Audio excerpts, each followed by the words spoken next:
এটা আমার বাড়িতে বের হও হারামি বাচ্চা বের হও দেখো তুমি কিন্তু কাজটা ঠিক করতে তো আমি কাজটা ঠিক করতেছি না বাড়ির সাথে তো সবাই খানে তোর বাড়ি যাবো তুমি না তুমি আমি বাড়ির সাথে মেরে ফেলে সবতে আমার শাড়ি মায়ের অবস্থা করছিস তুই বের হ আরে এখন আমার বেডরুমে ঢোকার চেষ্টা করবি না কিন্তু বলে দিলাম আমার কাছে কি টাকা যা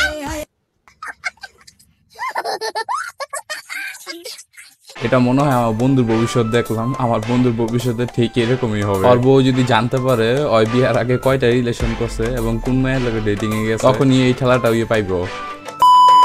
হাই গাইস, কেমন আছেন সবাই? আশা করি সবাই ভালো আছেন। অস্থির বাঙালি আরো একটি নতুন পর্বতে আপনাদের জানাই স্বাগত। সোশ্যাল মিডিয়ার চিপাকাঞ্চিতে ঘুরে ঘুরে আপনাদের জন্য নিয়ে আসলাম বাঙালিদের করা অস্থির সব কর্মকাণ্ড, যা দেখলে আপনাদের হাসতে হাসতে পেট ব্যথা হয়ে যাবে। তো বেশি কথা না বলে ভিডিওটি শুরু করা যাক।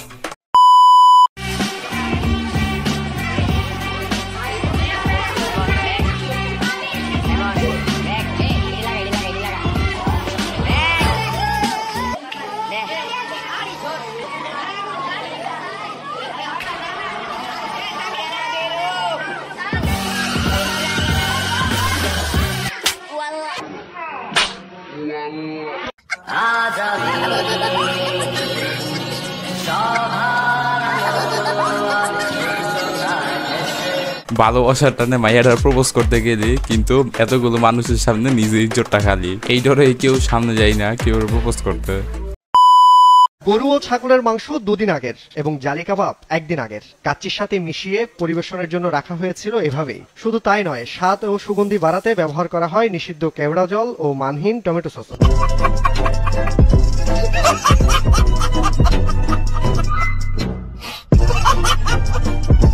নেও এখন বুঝো ঠেলা, এরপরে যাইও কাচ্চি বের পচাবাসী মাংস খাইতে। বছর আগে ফেসবুকে পরিচয়, এরপর প্রেম, দেখা করতে গিয়ে বিয়েও করেন তারা। এইটুকু পর্যন্ত ঠিক থাকলেও ব্যাপারটা একটু ভিন্ন। এখানে নারীর বয়স 43 আর ছেলেটির বয়স মাত্র 22 বছর। একে অপরকে কখনো দেখি নেই, জাস্ট ফোনেই দেখা। তার সাথে আমার দেখা হয়েছে, সেদিনই আমরা বিয়ে করছি। বিয়ে করা স্ত্রীকে অস্বীকার করেন তিনি। এক পর্যায়ে যোগাযোগ বন্ধ করে দেন ছেলেটি। পরে বাধ্য হয়ে স্ত্রীর স্বীকৃতির দাবি নিয়ে ছেলের বাড়িতে অনশন শুরু করেন 43 বছর বয়সী এই নারী। এ নিয়ে শোরগোল পড়ে যায় শরীয়তপুর পৌর এলাকা। ওই যে কথায় আছে না, ভালোবাসার মধ্যে দুইটা মানুষের বয়স শুধু একটা নাম্বার, আর ভালোবাসাটাই মেন। না ও এখন কাজা জোগাড় না কইরা বেরিয়ে অনশনে না বহাইয়া এখন সংসার করতে যাও। কারে জানলা কো আমারে বাপের ওড়লে কেউ তো জুত পাও না। বাপের ওড়ে থেকে বাইরে আসো, দুনিয়াটা যত সহজ মনে করতেছ ততটা সহজ কিন্তু না।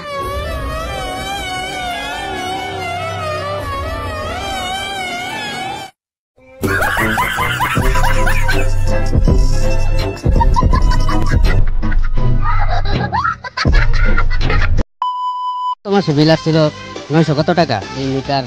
তারা লাইন কাটা ভিডিও করে আইছে, কাটার পরও বিল আসতেছে। এখন যে আমার হাতে এখানেও বিল আসতেছে মোবাইল মিটার।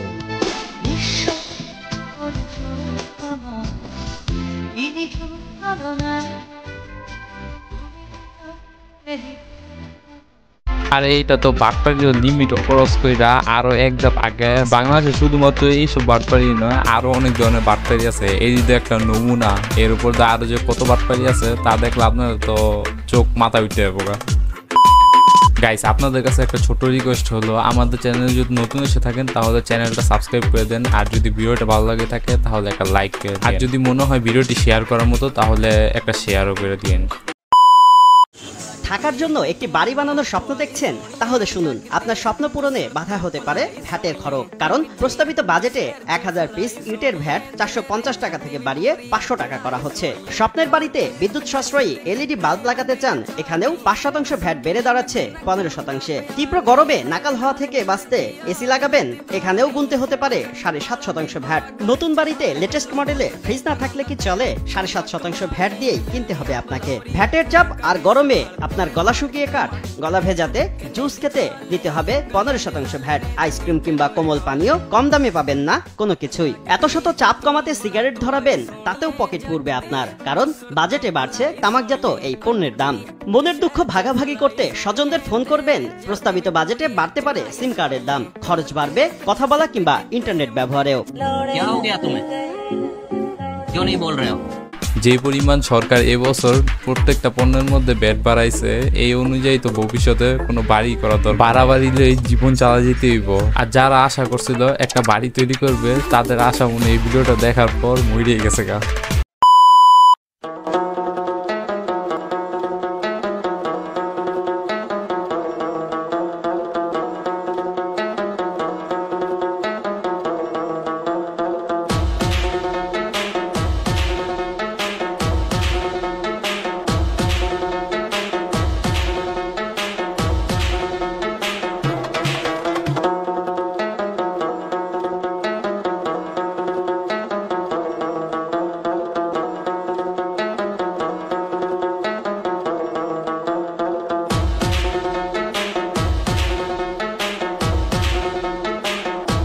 গাইস, কারা কারা এরকম গরুলা দৌড়াদৌড়ি করছো তারা অবশ্যই কমেন্ট বক্সে একবার হলে জানাও। গাইস, আজকের ভিডিওটি এ পর্যন্ত। তো দেখা হবে নতুন কোনো ভিডিওতে, সে পর্যন্ত ভালো থাকবে। আল্লাহ হাফেজ।